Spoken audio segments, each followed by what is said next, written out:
Welcome, my name is Matthew Peterson. I'm a trainer at Pragmatic Works and we're located up in Northeast Florida. And last week I did a video on just some basic filtering principles within Power Apps. And this week I want to take it just a little bit further, go a little bit more advanced in it.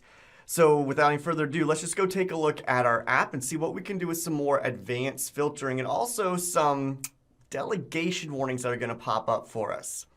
So as you see in this app right here, I currently have a gallery and it is showing the different columns that I have chosen to bring back. So I brought back the title column for my SharePoint list, the favorite color of the person that they chose, and then who it is actually assigned to.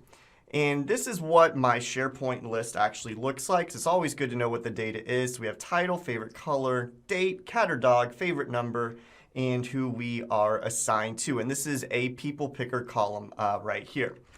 So if we come back to our app, what we currently have set up right here is on this gallery, and it also just for a quick review, if you didn't watch the video last week, and if you didn't, take a look down below if you want to get into some basic filtering principles.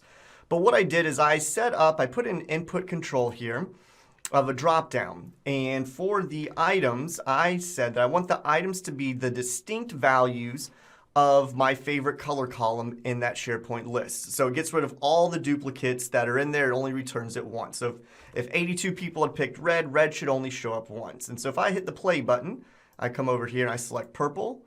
Now I'm only seeing records that had purple. If I go green, I only show green, etc., etc. Well, the way we got that filter to work is on your gallery, when you're ready to filter items, you select your items property dropdown, and then you put in a filter statement. So this is saying, hey, I want to filter out my records from that SharePoint list, and then I give it the condition. And I wanted it to be, I want to say, hey, look at the favorite color column and look at what is in the actual dropdown. And we want those to be equal. So this was called dropdown to look at what is selected, and then we have to put dot result, because the dot result comes in because I used the distinct value or the distinct function to populate this in, which creates a table in the background. So that's why I have to put dot result there, not just dot selected. And that's kind of where we left off last week. Now, what else could we do? Well, what if you wanted to have two drop downs to filter your gallery? So for example, we wanted our end users to pick a color, and then maybe we want to see it based on who the record has been assigned to, because I have an assigned to column. Well, we pretty much go through the same process here. So what we'll do is we'll come in, and I'm going to come right on over into my insert ribbon. So in my insert ribbon, I'm going to come over here. We're going to go with an input, and I'm going to go with a drop down. And so again, this is just a basic drop down. It's currently called drop down 3, but obviously if I was making this for real, I would definitely rename this. And for the items here, what I wanted to do is I want to use that distinct property again. So let me zoom on in. I'm going to say I want all the distinct values from my patch records list. So that is the source that I wanted to look at. And then I say, what column do I want to look at? Well, I want that assigned to column. That's where we have all the people that we've assigned these to. And the assigned to column right now at this point is giving me red because the assigned to column, the way that I have this set up, is it is a people picker in SharePoint, which means there's more even though we just see one value in that column, there is a whole bunch of stuff attached to it. The department that they're from, the city, any kind of claims, their full name, etc. So I want to bring in the email address. So I'm going to say dot email. So I want to bring back all the email addresses that were in there. So in just a second, we should see this populate up. I'll hit the play button. And now all the email addresses that are currently in the SharePoint site are here, which is great. So now we just have to do a little bit more functionality with the filter. So currently my gallery is being filtered by the color from our dropdown. When you filter, it doesn't have to just be on one condition. You could put it on two conditions. So I'm going to come right back on up here, and I'm going to take out my end closing parentheses, and now I'm going to do another comma to tell it the next filter expression I want it to do. And now I want it to do it based on the assigned to column. So I'm going to say the assigned to. All right, and look what we're getting right here automatically. It says assigned to. It's already saying, hey, assigned to is a special column. That's not just a free text. you have to be more specific about what values in that assigned to. Because again, remember, we've got claims, department, etc. So I want it to be the assigned to .email. That is what I'm trying to reference. Now, I want the assigned to email from that list to equal what is in our actual dropdown right here. So in order to do that, we're going to say, let's equal this out. And we have to reference our dropdown, which I believe I called ours dropdown 3. So we're going to go with dropdown 3. So look at dropdown 3, which is a control. So that's not enough. We want something from that control. So we're going to go with dot selected text. And it goes, again, it says dot selected text. Wait, that's a record because remember, how did we make this actual dropdown? We made it using a distinct function, which actually creates a table in the background. So we have to say, what do we want from that table? Well, we want those values. And this is any time when you think you have your text right and something just still isn't quite working, always put that period or the dot, so to speak, at the end, and Power Apps will give you a little bit of a nudge in the right direction. So now let's come over here and let's see if we put in our dot. Let's see what they're asking us. What are they going to give us? And it's either going to be result or value. So let's go with result. And we will close this out. We want the results from that actual table. Now notice I'm not seeing anything. I've got green and my email address. So if we come back to the SharePoint site, I'm with purple. I also have one with red, which is, so it's working properly. Let's go hit the play. I'm going to hit red now. And there we go. So now you've learned how to take two drop-downs and filter a gallery based on the two input controls that are there. Now you might be saying, Matt, are there some other things we can do with this? There is a lot. And again, I'm just putting these in little increments throughout the next few weeks. But one issue that I had, that someone had emailed me about, they said, hey, I like these drop-downs, but is there any way to not have them populated to start with? And there is. So if you select a drop-down, there is a property in the property drop-down. So I've got my favorite color one. And at the very top of our property drop-down, we have this allow empty selection. And currently it's always set to false, which means it's always going to be populated with something. But if you want it to be completely blank to start with, you change this word false to true. And you might be saying, Matt, nothing has happened here. Well, what would happen is if we were to publish this out, play it, and come to this screen, it would start off as a blank. However, anytime that you're just trying to test within an app, sometimes it's good just to have a little icon off to the side that does resets for you. And so this might be something you want to put in your app later down the road as well. So I'm going to show you how you can just reset things. So if you go to the insert ribbon, I'm going to pick a really simple icon for this, reload. But it doesn't matter, even though it's called reload isn't going to be what we're doing. We're actually going to be resetting our item here. So for my icon that I currently have, I'm going to go to the on select. And where it currently says false, I'm going to come in here and put in reset. And then we just pick what control do we want to be reset. What do we want to go back to kind of like its default value, so to speak. And so I want that drop down 2 because that's my color one.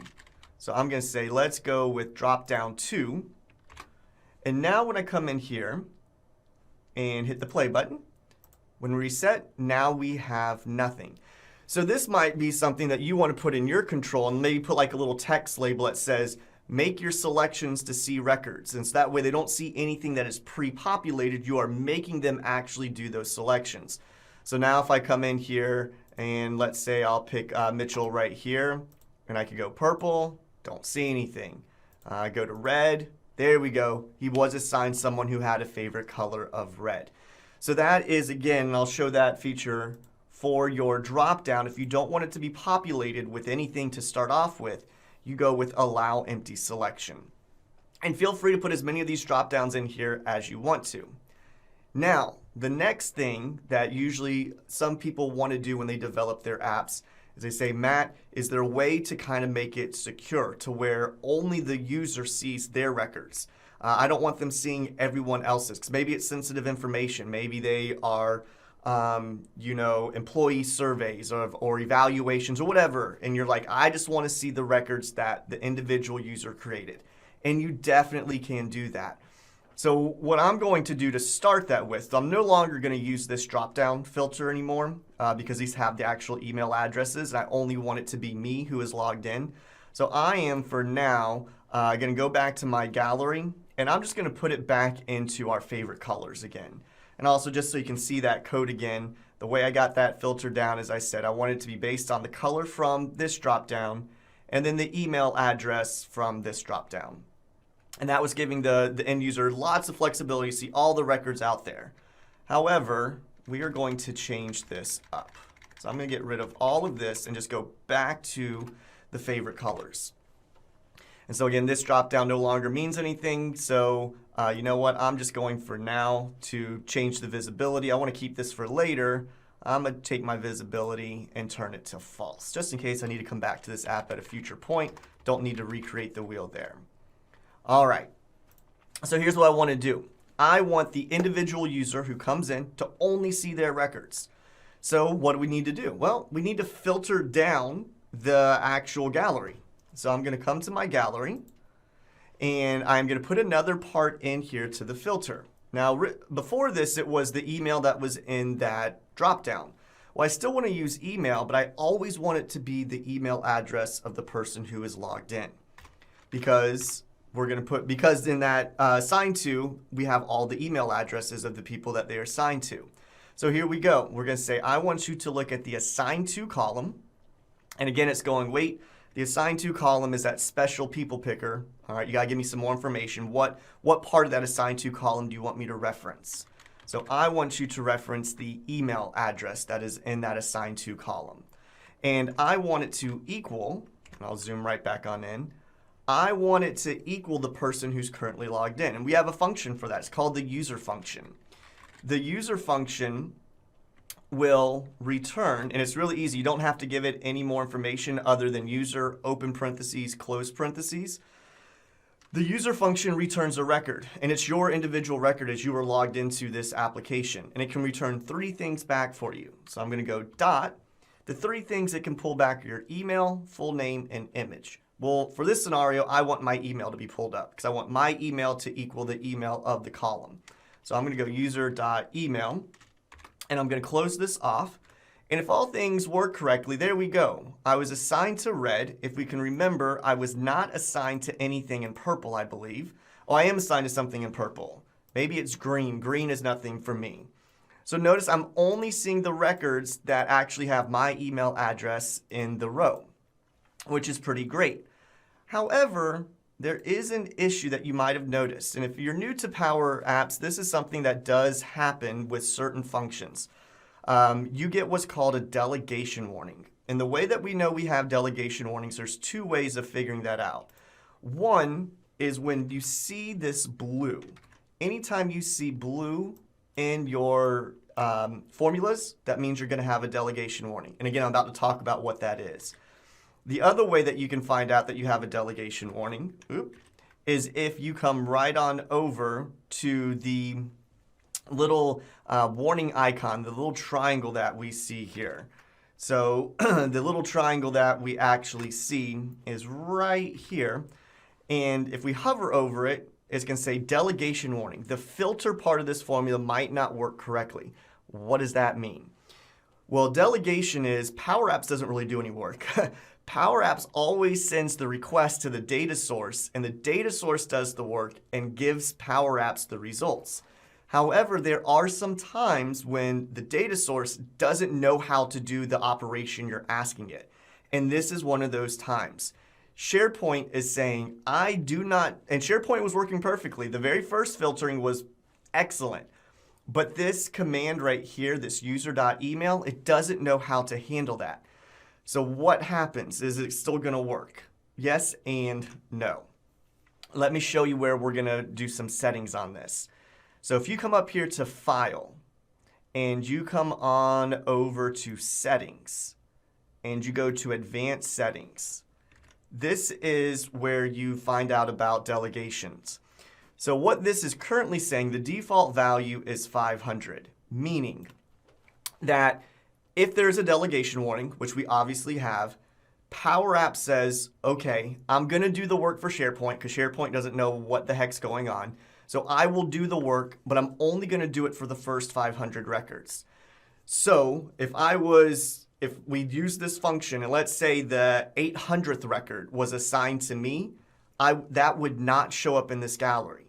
Only the first 500 records, if they were assigned to me, actually show up. Anything after that would not be there. Even though they're part of the data source, Power Apps just refuses to do the work for us. Well, what's the limit? How far can you set this up to?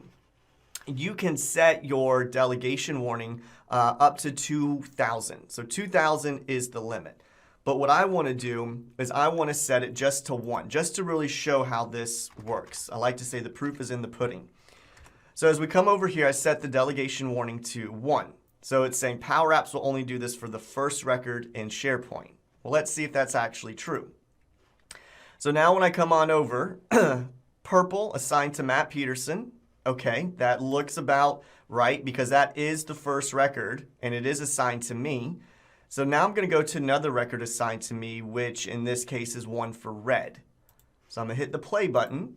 And now when I come to red, notice I am not there because we set the delegation warning to only 1. So Power Apps refuses to do any work after 1.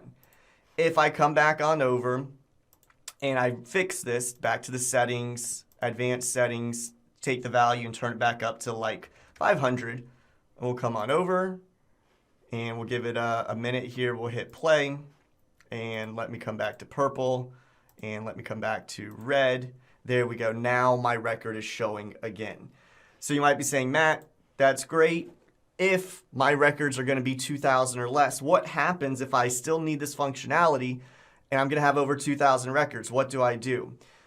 Well, for this delegation warning, I can show you a fix. And this isn't the only one. There's lots of different ones that will pop out. And usually I just go and research. I really just go to Google or one of my other trainers here at Pragmatic Works and say, have you ever seen this delegation warning? Do you know a workaround to it? And this is one of the more common ones, so let me show you the quick fix. So I'm going to come back to our gallery, which again, what's throwing off the delegation warning here is this user.email. So normally when you find what's giving you the issue, you try to see, is there another way to get that value?